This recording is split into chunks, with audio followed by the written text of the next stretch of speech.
effets sont aussi multiples que délétères. Elles sapent la démocratie et l'état de droit, entraînent des violations des droits de l'homme, nuisent à la qualité de vie et entraînent un terrain propice à la criminalité organisée, au terrorisme et à tant d'autres phénomènes qui gangrènent notre territoire. Chers jurés, vaste assemblée, bonjour. Préoccupés par la gravité des problèmes que pose la corruption et des pensées fallacieuses des ennemis présents ici à ma droite, dotés de courte vue, je fais appel à l'intégrité. Thomas Sankara, en référence à l'intégrité, a surnommé son pays le pays des hommes intègres.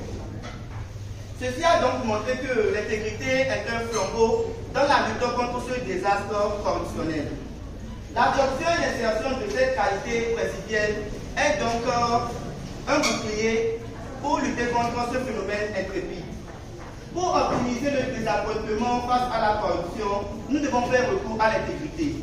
L'intégrité est cette lumière-là qui éclairera tout individu qui fait face à la corruption. L'intégrité est une qualité essentielle pour le respect des règles de déontologie en milieu professionnel.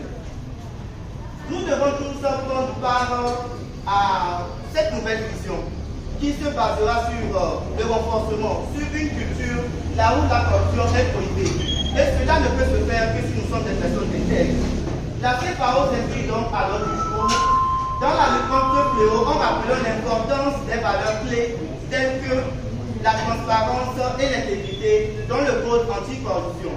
Secondo, la crédulité. La crédulité est seulement un mot ou a-t-il une puissance que nous ignorons? Montagne, dans son ouvrage intitulé Le Secret, a su bien clarifier que quoi est le soubassement dans la tête de toute chose. C'est la pierre angulaire pour avoir ce que nous voulons. Un adage a donc raison de dire que croire, c'est recevoir. Ainsi, dans notre élan de lutte contre la corruption, nous devons croire. Croire que la corruption n'est pas une fatalité. Croire que la corruption, bien redoutable, est surmontable. Le Rwanda, justement, dans cette confrontation contre la corruption, a fait preuve de crédulité, ce qui a permis une baisse considérable de la corruption. C'est justement dans ce fait d'esprit que Joseph Marty a le mérite de dire que tout ce que l'esprit conscient a su et doit livrer le subconscient, l'accepte et le réalise. Merci pour votre attention.